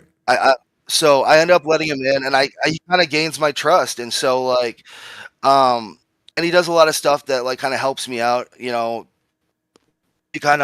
helps me get to a couple of meetings not meetings, but protests in different states. Mm-hmm. After like down the line, he starts organizing meetings. But so I meet a couple other guys. I meet a lot of the guys that ended up getting wrapped up in the Whitmer thing, who were actually good guys. Like didn't talk about Whitmer. So like fast forward, it's like 2020. The entire world is on fire. We're locked down, whatever. I organize a protest. It's like the largest anti-lockdown protest in like the continental United States. It's reopen Wisconsin. Breitbart's there. Everybody's there. Mike Pence tried to be there, and we just told him we really would rather not because this is for like citizens who are affected. I don't think you like that very much. He wanted to like speak there and whatever. We had Sheriff David Clark there. We had like Vicky McKenna and all these like kind of local conservative people. Mm-hmm. Well, Roby like insists, and this is before I know that he's an informant and all that stuff, and it's shortly before the meetings and like the stuff with Whitmer get started. Right. So, and I think the kind of the COVID protest was kind of the last straw for the FBI. They're like, we want this guy gone, like because we essentially pressured the Republican legislature to take away our governor's emergency powers. Tony Evers was literally trying to make our health and human services person a dictator. He was just trying to give his gubernatorial powers to the health and human services person to dictate to us. Insane. Yeah. So we organize this protest. Roby comes there and he insists. He's like, no, dude, I'll take care of like kind of security. And I'm like, well, we can't really call it security because you don't have a good security license. Roby's that kind of person where he's so dumb that you never suspect him of anything because you're just like always explaining to him why he can't do something. And I'm like, dude, you don't have a security license. You can't be in security. Real quick, in retrospect, do you think that's part of his cover? Yeah. Yeah, I do. I don't think he's as dumb as he puts on now Yeah. that in retrospect. Yeah. Um, But anyway, so you're at the protest. He's asking to be like security. yeah. Yeah. So I'm telling him like, no, you can't do that. You can like if you just want to have some guys out in the crowd, you know, just making sure that you know there's nobody that's trying to disturb people or no fight start or whatever. Because we think that Antifa, you know, probably will try to provoke things, and other people try. Like there was one guy that tried to provoke us with a little like COVID germ robot. What? It like he was trying to like bump this COVID germ robot that he made into people. It's like essentially like a remote control car that he put like a dome over that looked like it. So we knew that people were going to try to start stuff. Right. All right. So Roby comes in and he's like, "Oh well, we got to know who each other is." So he brings Hawaiian shirts and he gives them out to everybody. All right. Like And Tommy so Bahama again in shirts. retro, yeah. So it's like a setup. It's like the Boog Boys, like which I think was also an FBI kind of op. I mostly think like BX. I do mostly think that the FBI is ineffective, but I do think they are nefariously persistent. And I've heard a lot of like they will go after you until like there's no way they can go after you anymore. Like so. Yeah. They're like vultures. So I still have I still have that Hawaiian shirt. I kind of wanna like put a thing on the back that says I got targeted by the FBI and all I got was this lousy shirt. You should. You totally Don't should. become a target. Yeah. Yeah. So so we do the protest, whatever, and from looking back, I think he's trying to like wrap up a narrative for the FBI, like Boog Boys, domestic extremism, what have you, because at that time the Hawaiian flag, the like Boog Boys, all that stuff are very, very prevalent. You know what I mean? And and then the riots start happening and whatnot, and we're all freaked out, right? And we all want to like meet together to be like, how do we protect the community? Like we see the elections coming up. We don't like. I don't know if you guys remember, but like the uncertainty at the like before the election in 2020 was like immense. Like we didn't know like, okay, if they lose and Trump wins, are they going to allow him to get in office? Is this going to be like a civil war type of thing? What kind of civil war would it look like? Like we're legitimately wondering because we're looking on the TV, we're seeing, DC and the White House is like burning or they're attacking the White House and like churches are burning and we don't know. So we legitimately start meeting up. Well, the FBI takes this as the opportunity to try to insert some narrative that there was talk of kidnapping governors. I personally have I never heard anything about it. I mean, the only thing I heard was like fucking governor, like tyrant piece of shit, like excuse my language, but like that's like how we talk. Like nothing like we're actually like entertaining a plan or anything. So there starts to be Robeson. Literally at this time, he builds what is called the Wisconsin Patriot 3%. So Wisconsin 3% is part of a national 3% group. So there's like Nebraska 3%, Florida 3%. But he had to add Patriot to it to make it its own kind of thing because there's like 3% United Patriots, 3% Originals. There's just all sorts, the Oath Keepers, there's all sorts of brands. So he literally manufactures from whole cloth this entirely new group, starts going around the country and trying to recruit people. I make it to like whatever, we meet up for like field training exercises, FTXs. So I made the ones that were in Wisconsin and he'd bring these new people. He'd bring Barry Croft in, who I actually kind of liked. He's a very like nice guy. He's not like a violent man. He's a big talker, but like he's a family man. Like he took care of his kids. Like he was a single father. He always made sure his daughters wanted for nothing. And we got really, really close. And me and Barry would talk about like legitimate things. Like, is there any like I guess Barry wanted to make something called the Fraternal Order of Constitutionalists or something. I was like, yeah, that sounds cool, man. And he's like, oh, we could make these like little like silver medallions. It'd be really cool. Like just benign stuff. Right. You know what I mean? So like the main event or FTX that I attended for that's mentioned in the court documents is the one in Cambria, Wisconsin. So this place in Cambria was it was owned by this guy named Mike, and he's a real old, like hippie kind of dude. Like he used to race cars and stuff. He's really cool. But he was really close to Roby. I to this day don't know if he knew anything about anything. But we used this place to train. They had a shooting range, we had like a berm or whatever to like stop bullets and whatnot. And we built like little like shanties to like you know practice clearing like rooms and stuff. Just like this is stuff that you can literally buy online today. Like this Right. training is not like extreme like terrorist training. This is just like, hey, if there's a home invasion, you might have to clear a room. Do you know Right. how to do that? Right. Do you know how to not get killed? Just stuff like that. Right. And at this time, we had a lot of normies coming in as well because they're like freaked out. And Roby like started to like grab people from my protest, especially the COVID one, like just normal people, and he like started to bring them in. Well, so there's these normal people who are just freaked out by COVID, freaked out by the riots, and they're training. So there's a bunch of new people. So a lot of these people at Cambria, I don't know.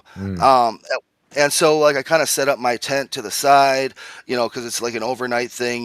We just we're gonna practice, we're gonna train, we're gonna eat out, we're gonna maybe have a beer, and then we're gonna go to sleep, and then we're gonna do it again tomorrow. Yeah.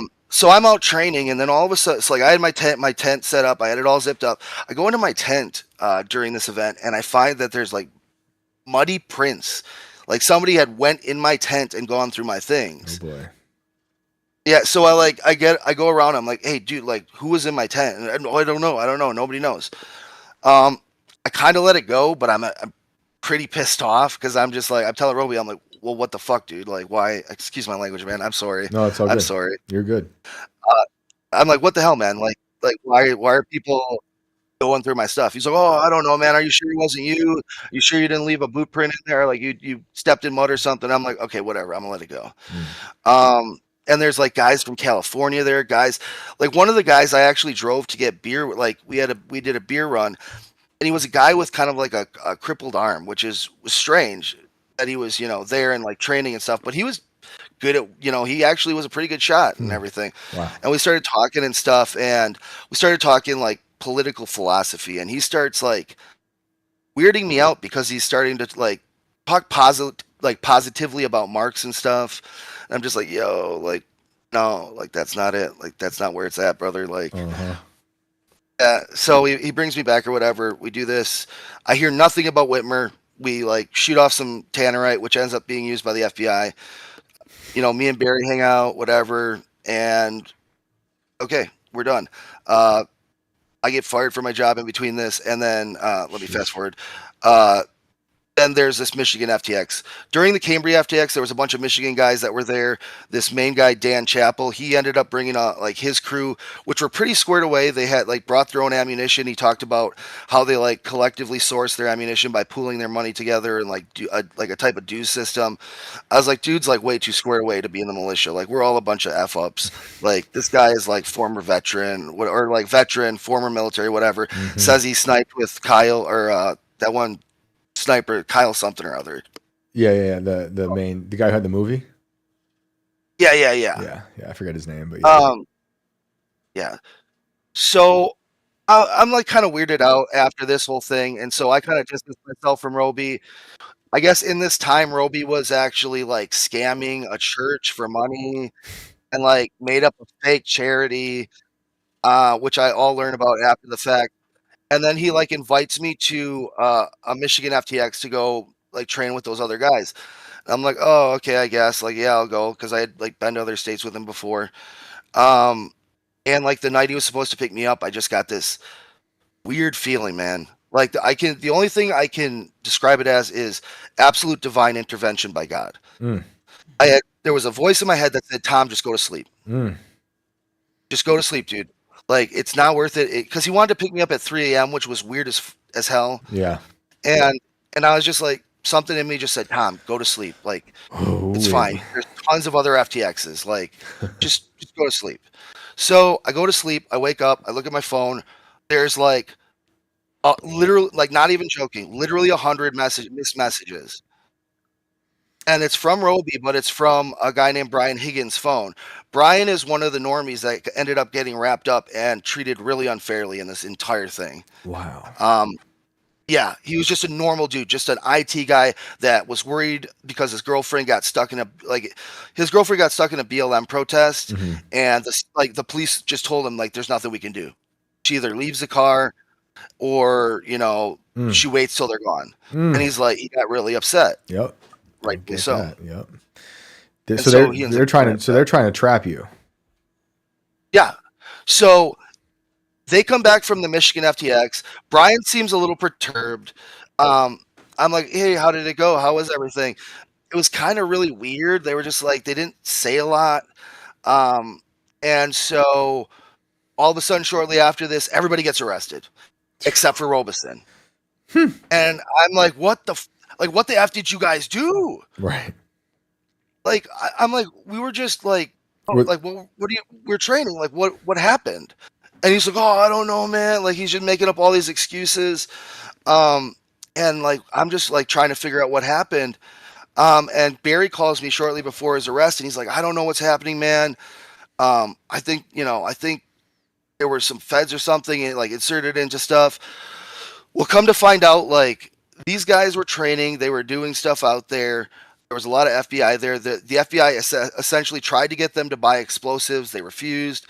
They didn't want anything to do with it. So it ended up where the FBI literally had to like trick them into vehicles and hijack them to drive them past the governor's vacation home. Oh yeah. And they didn't know where they were going. Like literally there's court documents that say like destination unknown, because like the guys are like, what? Like, where are we going? Yep. Yeah. Christina walked us through that whole part of the story when she was on the show. It's insane. Yeah. Insane. And so like these guys are my friends, so obviously I'm telling the story from a friend's perspective, dude. Like I don't think these guys were bad guys. They probably said like Barry said crazy stuff, but never with any like real intention or any like means to actually like do anything. He's just, we're all upset, we're all locked down, we're all like pissed. Yeah.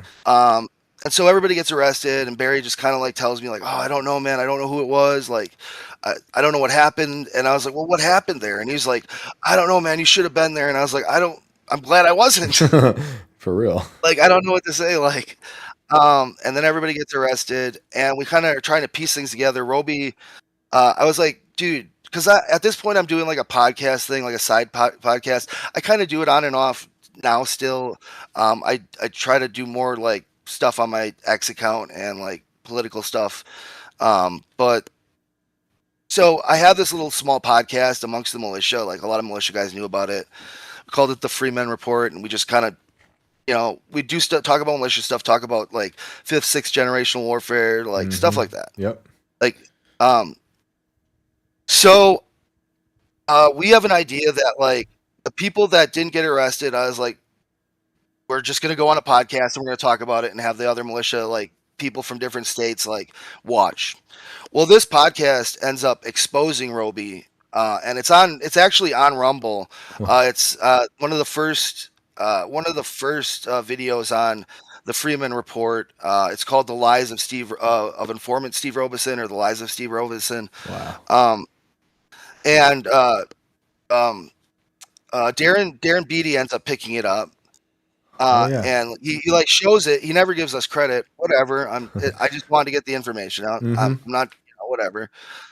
But that gets used, and then BuzzFeed starts calling me, and my friend Jeremy, who I got really close to, Jeremy Dieter, was kind of like my rock through this, because I was freaking out. Like, I thought that Roby was like a friend, and I'm like, now I'm suspecting everybody. I started, like, it's really easy to go into that weird psychosis mode where you're like, well, everything's fake. Like, everything's fake. Like, I can't trust anybody. And like, the only thing that really kept me grounded is faith. And I feel like I've gotten stronger in my faith in God throughout this thing. And, and the other people that kind of went through it with me that I know aren't informants. Right. That's the only thing I could trust. So through this, like, the FBI kind of went to my fiance's work a lot, harassed her, and we ended up getting it put stress on the relationship. We ended up splitting up. Man. It just kind of destroyed my life. I lost my job because of the COVID protests. They were like, "You're participating in risky behavior," and so they kept suspending me until they fired me. That's unbelievable. Yeah, and so it just kind of took a nosedive from there, and I've kind of been trying to climb out of it from there. Wow. Dude, That's like, I don't want to get too much more in detail because like there's so much more I didn't cover, but yeah. you guys have a limited time span. No, yeah. Well, I'd like to have you back on at some point and talk about this because I think this is really important. And in retrospect, other than Robeson hanging out with that groom character, in retrospect, were there any other red flags leading up to all this with him? So there was two. So one was an Antifa article put out on an Antifa website, which routinely lies, and so I didn't buy anything they said. Because I'm like, they're just, Antifa are known liars. Like, if they say the sky is blue, I'm gonna look out the window and check. So they put it out on this IDAVOX thing, like, look inside the Wisconsin 3% or whatever, and it blames me for bringing a informant into the midst of the militia. And I'm like, okay, they're obviously trying to make me look bad. They're trying to smear me with the other militia guys, essentially cause infighting. I wish I would have thought about it a little bit harder. Wow. Yeah, because we're so quick to just discredit everything the left says, but sometimes it's more than what they're doing. It's like they're not just trying to discredit you amongst your peers. They're trying to do something much more nefarious. Or this was so early on too that like, how would they have known? Well, yeah, they probably had some intel. Yeah, right. I'm thinking that the feds kind of let them in on some stuff or something, or they had somebody that worked for the FBI's offices. I mean, that's how it works. I think a lot of this, I only from what I know from my research, with stuff like Mockingbird, and these agencies leak out information to certain reporters and certain institutions, and they start building these narratives slowly over time that allow people then to infiltrate places like what you were doing. I think it's pretty scary how the lengths that these people are willing to go to create their narrative, right? To like what you're saying with the friends who were driven by Whitmer's house. They weren't even in on a scheme to that degree. They were just they were totally used to help build a narrative. And I can only imagine what they're doing today because everyone thinks everything's better now just because Trump won. But I firmly believe there are very bad actors still within these institutions willing to take out a lot of good people. And I wonder, if someone like Robeson even knew like a Ray Epps, right? That's just what he is, in my opinion. So man, that's a crazy story. But we'll have you back on at some point. It seems like we have other stories to talk about, including kind of zooming in and out of this one in particular as well. I don't know. Maybe you have to get out of Wisconsin. I just shout out one thing before I go. Of course. So I'm at Thomas C. Leaguer on X. If you can find me out there. Me and Eric Molitor, who was another guy that was targeted and acquitted, we do these X spaces every other Tuesday at 9 p.m. EST, 8 p.m. Central Time. It's called the Victims of Government Weaponization Support Network. We literally are just trying to give a place for people who are in that psychosis, who have been screwed over by the government and don't know who to trust and don't know how to put their lives together, because we were in that spot, and we want to use our faith and our community to help you guys get back on your feet, because it's hard. It's hard to trust people. Mm-hmm. Absolutely. Well, I'm glad that you survived this and you're climbing your way out of that crazy place. And we'll talk again soon, man. I appreciate it, Shane. You guys have a good one. You too, Thomas. Man. Bye. Crazy stuff out there. That is insane. And it's thank God for divine intervention. Yeah, for sure. And I don't think that stuff's very rare. We've had, I think, when Christina was on last time, we talked about Gladio. I believe it was probably with her, because this is a very Gladio type situation. Those things never stopped. It's still going on today. Clearly kind of stuff where the government's infiltrating just normal people, you know. And he was probably going to get into it, but like when he mentioned earlier how there's a lot less militias now in Wisconsin. That's probably why, and it's probably what their plan was in part the whole time. Wow, that's crazy. Maybe. Do we have another caller? We do. Sick. Danny? Hello. Danny, can you hear us? Hello. Hi there. How are you, sir? Good. Thank you. Thank you for calling in. We'd love to hear your stories. Sick. Okay. All right. Danny? And you might want to lower your volume of the show in the background there. It plays. All right. Good. Fine. Thank you. So what stories do you have for us? Well, I got a bizarre experience. Our favorite. So, yeah, I mentioned that to Shane on Instagram that I have a cancer. So I said I don't really want to tell this story to anybody, but looking into the inverted world, I think it's a good story to not a story. It's just an experience. Yeah. Yeah. Well, I appreciate you reaching out with it, and you can take it away. Let's hear it. Yeah. All right. So, well, first of all, I was born in Brunei. I'm not so sure if you know the country called Brunei. It's in Borneo Island. Mm-mm. So, and then I moved to Canada when I was 13, and then living in Japan for 25 years. Wow. Yeah. So this is the bizarre experience that I have, and I really don't want to get ridicule about this. I'm really shy, and I'm really private about this story. But I think if I want to tell a story, I have to tell it to the inverted world because you have done a lot of research about bizarre things and experience. So I Well, trust that to you, Shane Cashman. I appreciate that, and you can gloss over certain specifics. Absolutely. Yeah. So here's the story. When I was 8 years old, I was playing in my grandmother's backyard. I keep on finding this stairs, Stairs.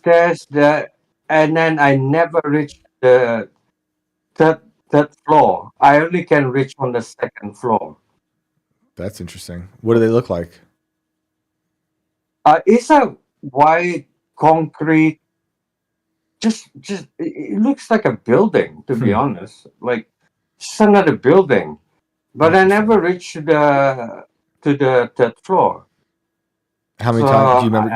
I have a fear going up to the third floor, right? So Okay, so real quick, the fear kept stopping you from going up, or were you physically stopped? it's just me. It's me just stopping to go up. Okay. Yeah. So it's circle around. That's the one story that I have, right? It circle around, and then in front of my grandmother's house is my cousin's house, and it's a really bizarre that okay, the stair was in the jungle though, it's in the forest. So it's not something like I know the pathway to go in right there. But there is no stairs right there. And one thing that I want to mention, my grandmother got really upset. Stop playing at the backyard. Stop playing at the backyard. But she passed away, so I have no idea why she kept on telling me about that. Right? So yeah. So you think she knew something was back there? Yes, You shouldn't you be have playing. something, but I'm not so sure. And there's also a story about this. During there is a lot of during World War II. There's a lot of the Japanese army and British army, Australian army had a lot of battle in this area. So I'm not so sure about that. Like I'm certain about the war was all over the places, right? Yep. Yeah, and even I have a shrine for Japanese army. So something about there's quite a bit of negative around this area. And that might have, you think that might have affected the land and maybe had something to do with whatever you were seeing? Yeah, that's my mindset is, right? So that's what I believe in. So Do you remember what the yeah, do you remember what the building looked like that you were climbing the stairs? Was it all white concrete or was there something else to it, like windows? no, it's just a white concrete. It's just amazing. You can even look at the. I was about 7 8 years old during this time. So me and my mother always visiting to my grandma. Yeah, yeah. So every week. So I play at the backyard all the time, right? But one day I found this, and then and then when I visit her again, I go again, and then the third time I'll go again. So and then I mentioned this to my grandma. My grandma said, "You don't do that." She's livid. She's she never got upset at me. So Hmm. quite, it's Interesting. quite strange. Yeah. I wonder if they Oh, ever got to the top, to the 10th floor. yeah. I don't know. I don't know how many floors is in there. So I never goes to the third floor. I get a lot of fear going up to the third floor. Interesting. It's quite strange. Yeah, it's quite strange. It is strange. It's not like something that you can find like that's a stairs. It's just it's covered by vines and whatnot. So that's all I remember. Yeah. Japan's got some Yeah. strange. We've had callers call in with strange ghost sightings out there, and people do attribute it to a lot of crazy war stuff happened there. But Japan also has the suicide forest, which is a really haunted I area. cannot go. I went there. I gave up. It's I didn't horrible. even. Yeah, I didn't even go in. Yeah, So yeah, I cannot do it. It's yeah. just too much negativity in the. I'm not a sensitive person. I'm a logical person because I work for. I'm a computer science major. 1 plus 1 is equal to, So I'm not that type of person. So Well, I've talked to people who are very much more logical than I am, and they don't like to talk about a lot of this weird stuff. But they've had strange experiences they just can't describe. I wish I had an answer for you for whatever you saw, but I've talked to people who've had experiences when they were young. And and it haunts them to this day, and they have no idea how to explain it. yeah, exactly. That's why I cannot explain it. So I really cannot explain it because in my mindset, it's not logical for me. It's hard to process. I hear Right. your frustration. Yeah, like I you mean, want. you go your whole life wondering what was there or what it was. Would you ask other Yeah. people if they saw it, and would you ask for answers for your mother? Who is it? Can Would you repeat that again? Would Sorry. you ask anyone else if they were seeing the same thing when you were that young? Like, did you ask your mom? Oh, my mom passed away, so But even back then, like when you were young, yeah, my mom never listened. My mom never listened to me, so she's like, "Oh, it's just a runaway imagination."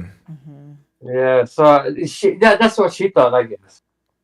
Interesting. So bringing back that's another because it's kind of circle around now. I kind of figured it out what's going on. Another one that I found, me and my cousin, I tested this. I wish my cousin is here on this call. We saw two-headed snake, not two-headed snake at the front, two-headed snake without any tail. One is trying to run away, one is trying to fight. Two-headed snake. How old were you then? There's no tails. There is no tail. So it was just a head on one side, and a head on the other. Yeah. So that was we were like, what's going on? And then I mentioned that to my brother and my cousin. It's like, hey, you guys are making this. So this is one when we're like 10, 11 years old. This is the BMX time. We, it's like bicycling around all over the places, right? Did you catch it? So No, no way. I don't like snakes. Well, yeah, I wouldn't like a Yeah, two-headed snake. That sounds terrible, especially that kind. It happens to be the year. Isn't the year of the snake now? Yeah. Yes. We're in the year of the snake right now. perhaps. Yeah. But that's a crazy thing. Any other? Did you see anything else weird out there? Uh, well, the one another story about in Brunei. Very simple thing. I was when I got back from Canada just for vacation uh, to Brunei, and then I saw an orb. I said, man, I said, like, am I read? I was wasted, and am I normal or whatnot? So and my auntie is always waking up around 5 o'clock. I stayed at my auntie's place, Mhm. and I said, "Did you see that green thing? It changes color over time.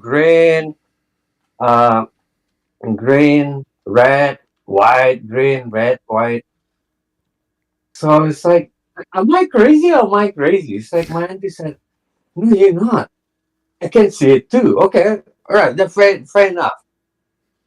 Well, that's good. At least you It's had someone else there for that to see the orb and you had someone for the snake as well. So you had some confirmation from people, right? yeah, because I don't really trust myself, like, because I'm drunk, having a party for like a couple of nights, and I see this thing like 2 nights in a row. So the second night, I asked my auntie who walks up at 5 o'clock in the morning, "Hey, can you see what's going on top of the hill?" Right. So I'm not, as I said, I'm a logical person. I just don't get it. It's not a star. It's not anything. There's nothing right there at that hill. I know that for the longest time. What do you think it was? So now here's a Japan story. This is really freaky. I'm ready. All right. I can't find my apartment. I keep on going in the same place all the time. It's just like circling around at the same place all the time. Is this right now? No, not right now. I'm not in Tokyo anymore. So this is 2020. This is last year. Uh, it's a really weird story. So that's why my visa experience. I use Apple Map and Google Map, Hmm. and keep on circling around. I'm still in the same place. I said, "What's going on?" It sounds like You know. an evolved version of the staircase as in your childhood. That's why I said there's a circling around about this, about Full my journey, circle. about this experience that I have. So Interesting. it's really creepy. I have a goosebump right now. I cannot find it. And it just keep on going and going the same place. So I remember that that's one my brother and people in Borneo. If you lose your pathway, if you lost your, you cannot find your to go back to your route. Hmm. You have to pull the plan out and make it opposite, inverted. So this is no pun intended. So you stick the plant in the pot, and then you just have the roots going on the top, and you plant the trees. It's the opposite, right? So and yeah, and then I found my apartment again. And That's was just it bizarre. was it It's how you left it? really. Was it how you left it? Was anything different inside? What's that? Was your apartment just as how you left it when you got in? Yeah. I found my apartment right away, and I just went. I just go through it. So that's about it. And Like everything was nothing. there? No, Yeah, nothing. Yeah, nothing after that. Yeah, it's so strange. that is really It's Yeah. weird. like Alice in Wonderland over here. Yeah. And that was also in Japan? That was in Tokyo, That in was in Tokyo. Akihabara. That's wild. Has anything else happened since then? Sorry, but sorry, I got like it's kind of. Sorry. Should I make it? I was going to say, has anything else happened to you since? No, no. Yeah, no, nothing happened to me. But yes, this is 2024. This the and on the I wrote it down on the April because I got my memoirs. On the April, I cannot find my pathway, and on June in Japan, I heard a growling,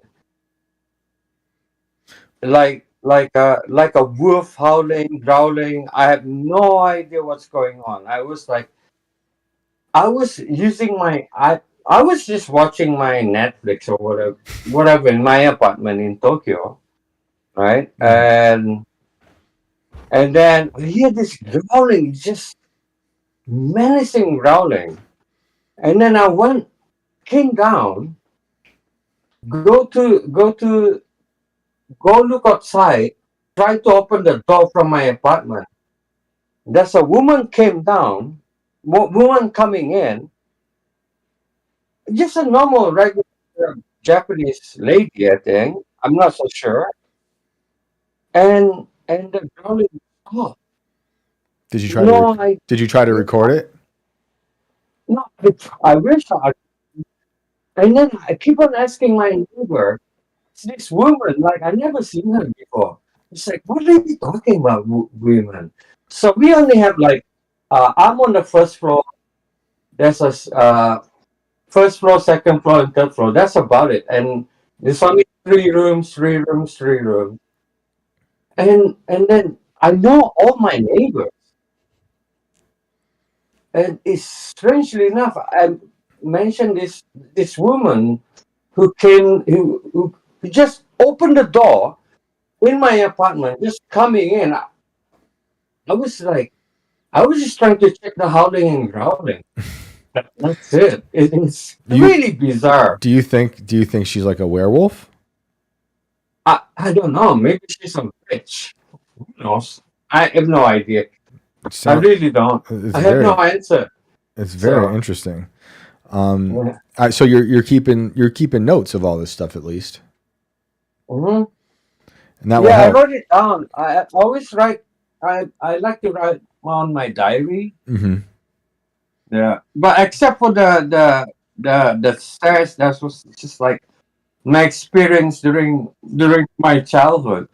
And the snake, the ops is when I was in 19, 20 years old. What was that? So yeah, that's what I want to share. I mean, sharing a story to you, Shane, to inverted world. But I don't have anything much. No, no. I hope I don't have any more experience, strange experience. I had enough. Well, if anyone out there has similar experiences to Danny in these stairs, I'd like to hear them. I hope you don't lose your apartment again. Real quick, how long were you looking for the apartment? No, I moved out. I went back to my house because I was working in Tokyo for a data center, and so because due to my situation, having my cancer, and I can't work, so I was rehabilitating myself for about 9 months. Okay. So the only reason why I tell this bizarre experience is because might have 2 or 3 more years to go. Who knows what's going on?